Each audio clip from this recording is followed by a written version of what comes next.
All right. Good morning, everyone. Hope you guys are doing well, making it through the week. I know for me, it's my last day of classes of the semester. I assume for many of you it is as well. So, congratulations on making it through to the end of another semester.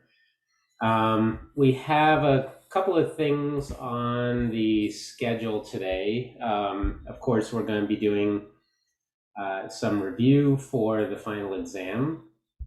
Um, I want to start out though by having a short discussion about um, what some of you guys thought was the most relevant or important or impactful information that we talked about this semester in terms of design process and how it might impact the way that you look at landscape architectural design and land planning. Definitely the wildlife bridges. Those are pretty helpful and cool to learn about in more detail. Yeah, I have to agree. Like that gave me like a different perspective on like the environment as a whole, especially as you leave the urban corridors and things like that. Absolutely. And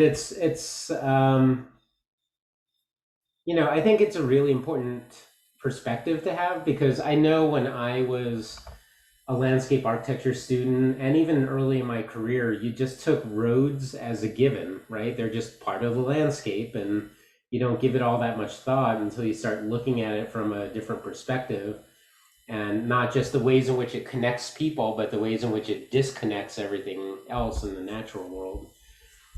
And so that type of perspective, I think, is really critical to have. So, how might some of the things that we've talked about this semester influence the way that you guys approach designing landscapes?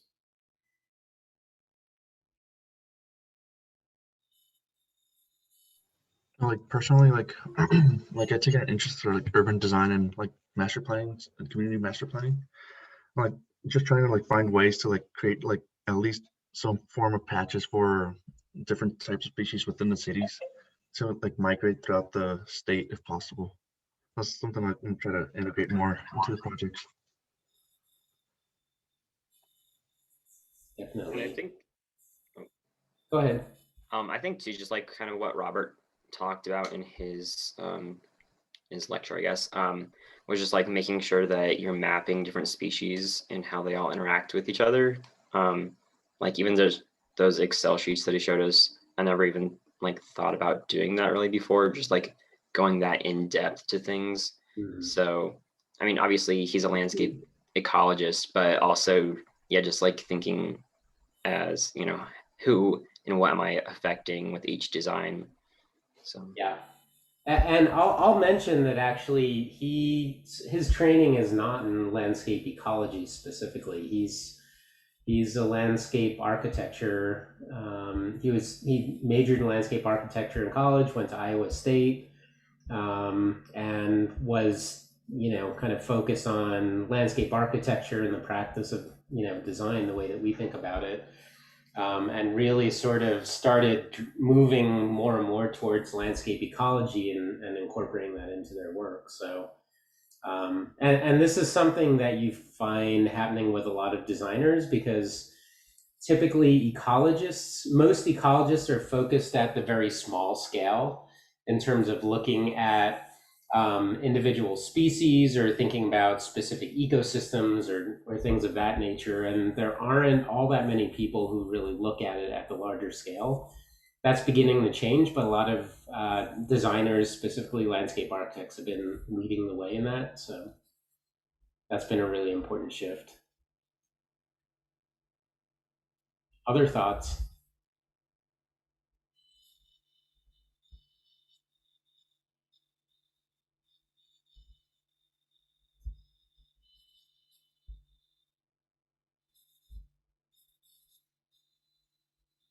I think the main thing is that you just need to be aware of all of these other systems that are at work. on a site, right? So I was talking yesterday, I had my environmental analysis students, and I was talking to them about the importance of sort of understanding a site thoroughly as one of the first steps in the design process.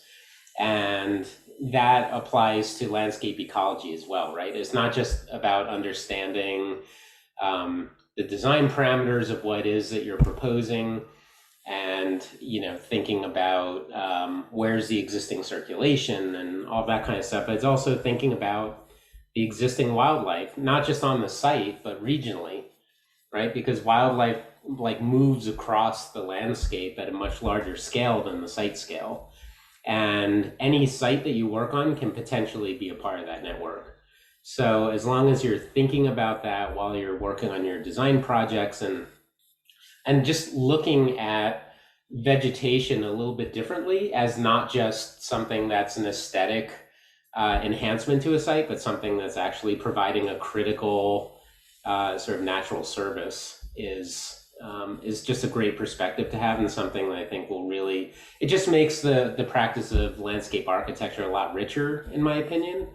Because I've found some of the most interesting things that I've worked on are the ones that get out of that comfort zone that landscape architects operate in, and begin to incorporate aspects of ecology and climate change and all the different types of topics that our work impacts and that we don't typically think about right off the bat when we're designing a site. So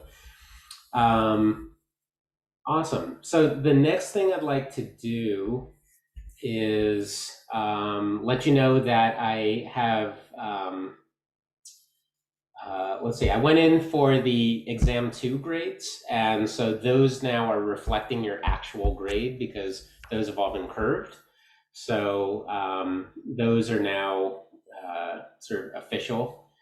And what I would like to do before we get into the review for the final exam is that I would like to invite you guys, implore. I would like to implore you guys. I'm going to give you 20 minutes right now in class, so you have no excuse not to do it. I want you to do the course evaluation. It's really helpful for me in terms of making the class better each year and just sort of understanding what's working or what could be improved.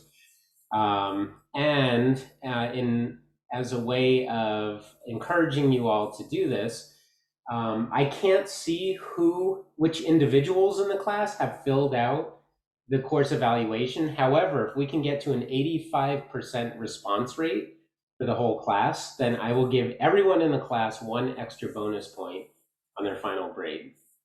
So if you guys, so this is kind of a group effort, right? There are definitely a bunch of people who are not with us today. So I'll be posting something on Canvas. If you guys could encourage your classmates to fill out that course evaluation, and we can get to that 85% response rate, then I will give everyone a bonus point on the final grade.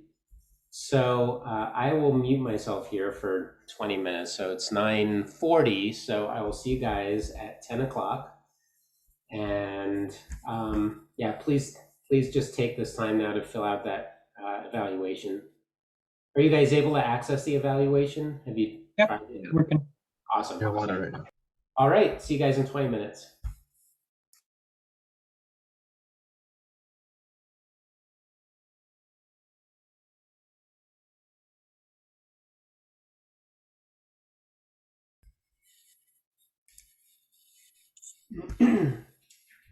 Okay, I know it's still a couple or 1 minute before 10. Does anybody need more time?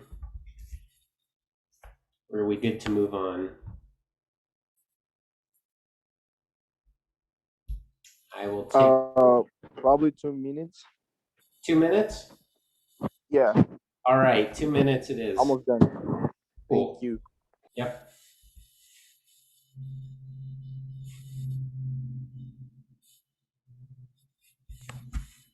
Hey Scott, for the final exam, do we have to show up to like the actual class lecture, like to this link, or can we just take the exam as time hits? Oh, you mean for the practice? Oh no, for the final exam next week. Do we have to show up to class, or can we just take Oh the? no, yeah. No, you can just log on to Canvas and at the exam time and just take the exam. Okay.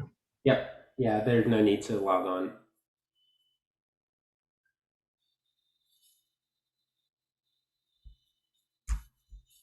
Please encourage your classmates to fill that out. I'll also be posting something on Canvas so that we can get to that 85% response rate. All right, so next we will, I've prepared a practice exam. Let me close that. I'm going to share my screen. And this is going to be on quizzes again. All right, can everyone see that? So you're going to go to joinmyquiz.com and then enter the join code 615695.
Come on, there are two more. Oh, what's the website again? I'm sorry, I just finished. On my screen here, joinmyquiz.com, Oh yeah. and then enter 615695.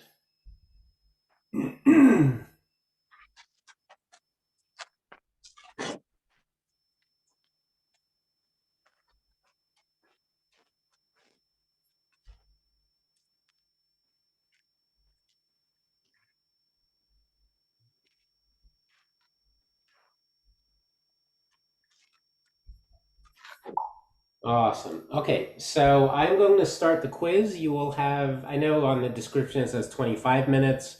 I was rounding up. You really should be able to finish hopefully in 22 minutes. So I'll give you guys 22 minutes to finish this, and then we will regroup and we will review the answers. So this, just something to know is that since we've already done quizzes that covered the first and second thirds of the semester roughly, this one, there's a couple of questions that refer back to earlier parts of the semester, but it's mostly focused on everything we've learned since exam number 2. But when you do take the final exam, be aware that obviously it'll be much longer than this practice exam, and it's going to be cumulative, so it'll cover everything that we've done this semester. So let's start the practice quiz.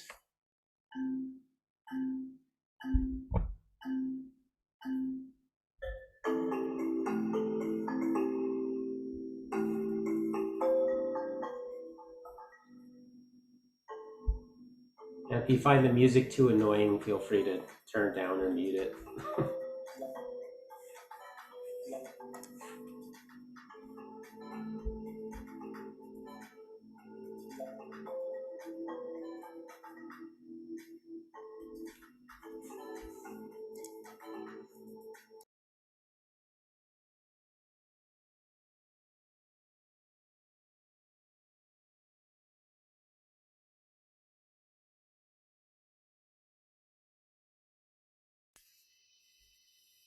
All right, there we have it.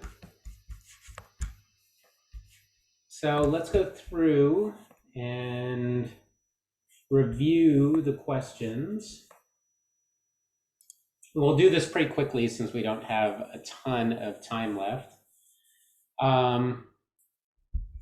So what is the definition of the term matrix? And again, these are going to be maybe in a different order than you saw them since they were shuffled. And by the way, I would just like to say, very exciting finish there. I thought the top three were all set, and that was like, what's this? What's this? Oh my God, here comes Jonathan leapfrogging his way onto the podium.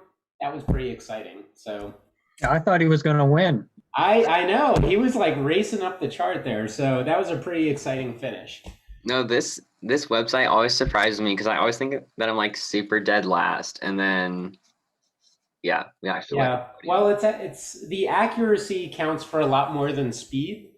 So, sometimes taking the turtle approach is, the slow and steady is the way to do it. So, what's the definition of the term matrix? Of course, it was all of those options: the predominant, generally contiguous landscape typology in a given area in which patches are embedded, predominating landscape typology within the study area, a functionally homogeneous landscape with regard to the species or habitat being studied. All of those are accurate descriptions of the term matrix. So the answer to that was all of these. Forgetting now how I move forward. Oh, there we go. My Zoom menu was covering it up. And then what attributes are used to describe a matrix? All of these answers can be found in the lecture on matrices and mosaics. So area, continuity, and control over dynamics are the correct answers. Vertical integration and soil type are not. And by the way, just stop me if you need explanations of any of these or have questions about them. I'm just trying to get through them quickly since we only have about 15 minutes left in class. Which of the following is defined as the, whoops, I have a typo there, level of influence exerted by the matrix over patches and corridors? The answer to that, of course, is control over dynamics. And that is one of the answers from the previous question about what are the aspects of matrices are used to describe them. So control over dynamics is how much influence that matrix is exerting over patches and corridors. Matrix permeability refers to the ease with which various species can move through the matrix when traveling between habitat patches and or stepping stones. The answer to that is true. And that's why that can be an aspect of how you deal with a landscape when you're trying to facilitate the movement of species. So it doesn't always have to be about the patches and the corridors and the connectivity. If you can have a matrix that is that has high permeability, then that'll facilitate the movement of species through it without necessarily having to have a very complete network of habitat patches and corridors. And then what is a landscape mosaic? The answer to that one, of course, is a heterogeneous landscape complex composed of a matrix, patches, and or corridors. So it's basically the entire landscape, specifically a heterogeneous landscape, all taken together creates the landscape mosaic.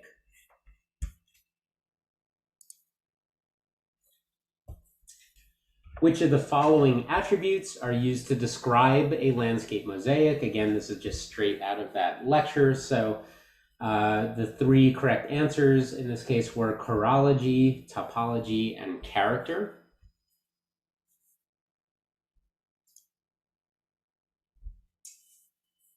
The types, number, and sizes of the various ecotopes present in the mosaic and their geometric arrangement is referred to as which of the following? The correct answer was chorology. What's another way of describing chorology? Was it the horizontal dimension? Correct, is the horizontal dimension of the landscape. And which one is the vertical dimension of the landscape? Topology. Topology, correct. And that was in this question, right? So chorology refers to blank dimension of a matrix, while topology refers to blank dimension. And the correct answers were horizontal and vertical.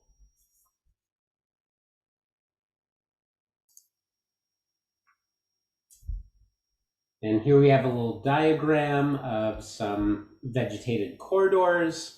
And the question is, or the statement is, at the intersection of natural vegetation corridors, species richness is typically lower than elsewhere in the network.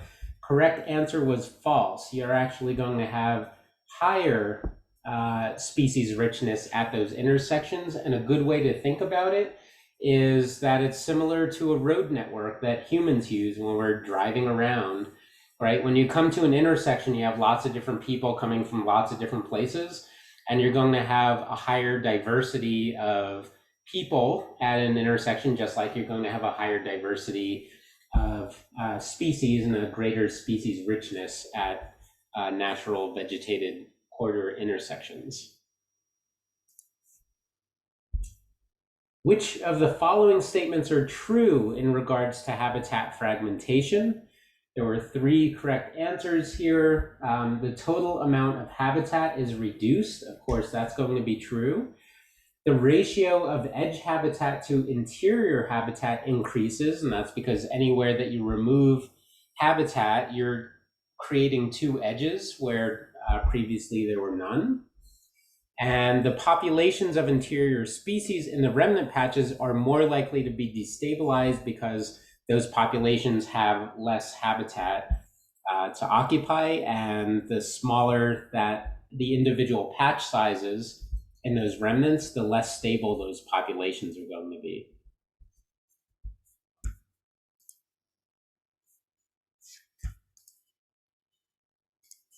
Which of the following principal causes, which of the following are principal causes of shifting mosaics? And the correct answers in this case were natural disturbance, ecological succession, and human influence. Chorology and topology are descriptions of the mosaic. They are not principal causes of changes to the mosaic. Which of the following phrases accurately describes this landscape mosaic? So if you look at the image that I attached there, we sort of have an interconnected network of a couple of large patches on the side and a number of different corridors connecting them together. So correct answers were that it has high connectivity because there's a good degree of connectivity. There are multiple different corridors that connect them together. It's a habitat network, and it has high circuitry, right? Because wildlife has multiple paths they can take to get through that landscape. There's not just a single path, so that means that there's high circuitry. But of course, we are also seeing habitat fragmentation, right? Because this is not a complete and consistent habitat. It's broken up by areas of a different ecotope.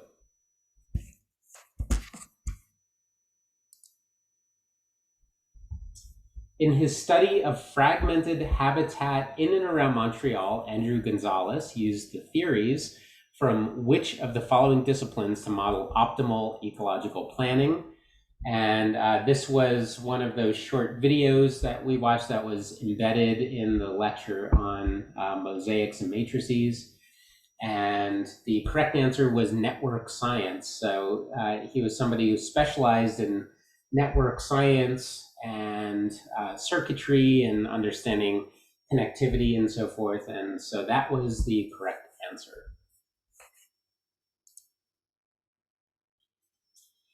Image classification. So now we're getting into classification, the lecture on classification and landscape metrics. And so image classification refers to which of the following. The correct answer was the process of extracting land cover classes from a multi-band raster image. So it's basically taking a raster image and then converting it into classifications of things like forest versus water versus pasture versus urbanized.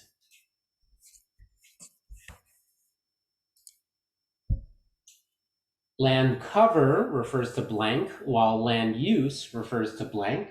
Correct answer was materiality versus function, right? So land cover is all about what is actually growing or existing on the surface at that particular point. And it can be either natural materiality like plants and vegetation, or it can be artificial materiality like concrete or buildings or urbanized areas. Whereas when we're talking about land use, that's more of a human imposed system about what are we using those different places for, as opposed to what is the surface materiality.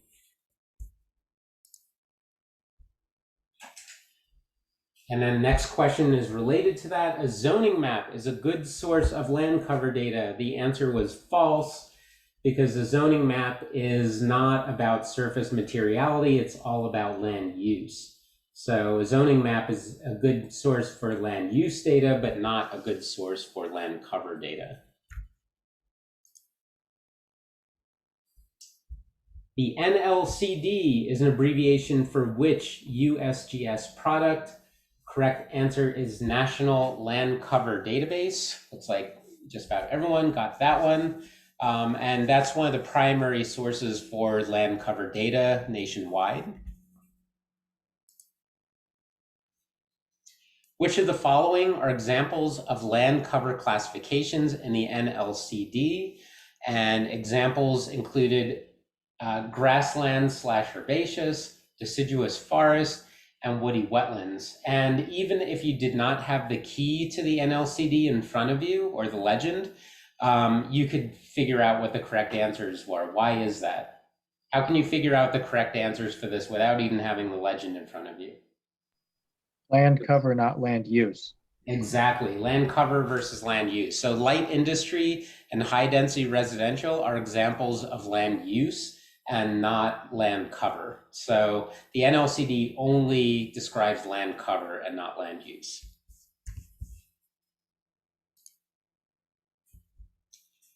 Which of the following technologies would be most appropriate for identifying individual species within a landscape area? Correct answer is hyperspectral imagery. And I should have said probably individual plant species within a landscape area, but hyperspectral imagery was the best answer, because that is the one that gives us enough information where we can actually break that data down into individual species in that landscape. Deep learning in the context of image classification refers to which of the following? The correct answer was automated pattern recognition in raster imagery. So the example I gave in deep learning was where you have a raster aerial orthophoto, and you're trying to identify all of the date palms in that aerial photo. And you can teach the software to understand and recognize the pattern created by a date palm and what those pixels look like in the image, so that it can go around and automatically pick out all of the date palms. So that is an example of deep learning. Landscape pattern indices is just a different term for which of the following? Correct answer was landscape metrics. LPIs and landscape metrics are the same thing.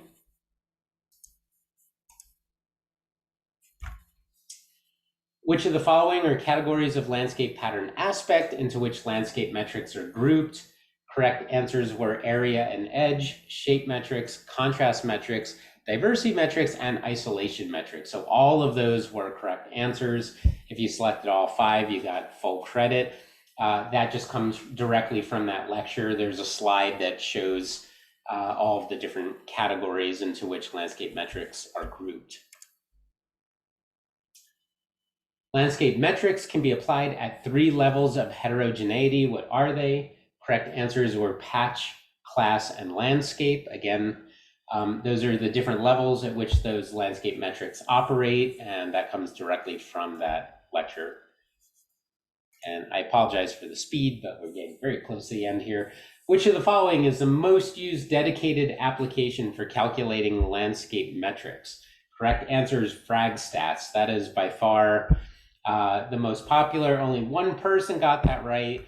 ArcGIS Pro, the important word in here is dedicated. So and in fact, even if we're not looking at dedicated, FragStats is actually used far more often to calculate landscape metrics than ArcGIS Pro is. ArcGIS Pro can calculate some metrics, but there are actually a whole lot that it's not very easy to calculate. So FragStats is kind of the default software for that.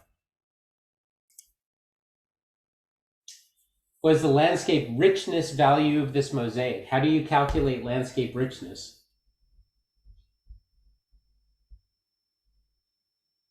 Well, just the number of different types of landscapes. Exactly. So in this case, we have green, yellow, orange, and gray, right? So that's 4. So the correct answer is 4. There's just 4 different colors of pixels in that image, and so the landscape richness is 4. And then related to that, in the landscape mosaic depicted, each ecotype constitutes the proportional abundance noted. I gave you the proportions. What's the proportional abundance of the paved surfaces? How do you calculate that proportional abundance without even knowing anything about the that landscape, really? Just 100. Yeah, it's Minus just going to all those. add up. All 4 are going to add up to 100%. So if you take 100, subtract out the others, that'll give you the paved surfaces. In this case, is 16.5%. And then another question related to that. It shows each of the proportional abundances and asks which ecotope is the matrix. How do you know which one is the matrix?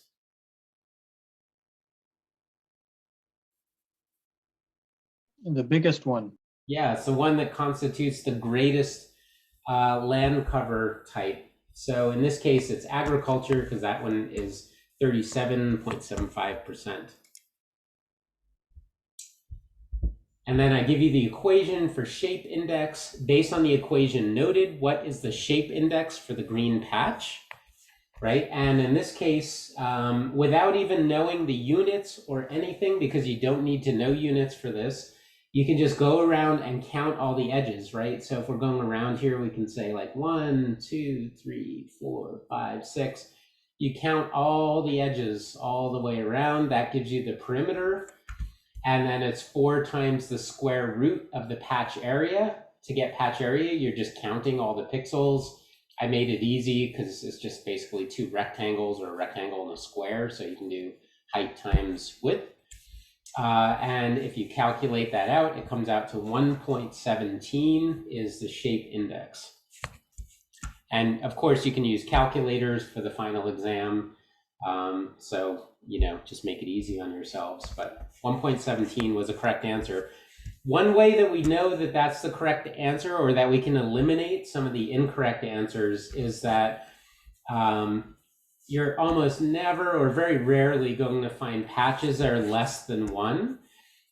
Basically, a circle is the only thing that would be less than 1, and this isn't really anything close to a circle. So that answer is wrong. And a patch, or rather a shape index of exactly 1 is a perfect square. And this shape is not a perfect square, so we can eliminate 1. So that at least gives you only 3 to choose from instead of 5. Assuming that each pixel in this image represents 1 hectare, what is the mean patch area? How do you calculate this one? I just count. Yep, you just count up the pixels in each patch and add them up and divide by 3. And that'll give you the mean patch area. It's just the average size of each patch. In this case, it's 55.3 hectares. And last but not least, landscape architect Robert Rock, who gave his guest presentation last week, was the project lead for the winning competition entry for the ARC Wildlife Crossing at West Val Pass. Correct answer is true. What firm was he with when he led that project? NVVA. MVVA, correct. Oh, sorry, that wasn't the last one. According to Robert Rock's presentation of the wildlife crossing at Liberty Canyon, which animal was a focal species for the project?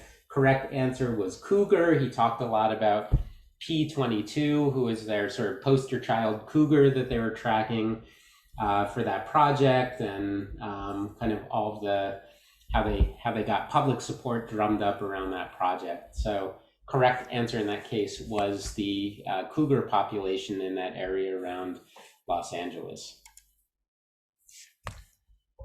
And finally, which of the following concepts is central to the study of landscape ecology? Correct answers were all of them, right? Spatial heterogeneity, landscape patterns and ecological processes, habitat fragmentation, landscape mosaics.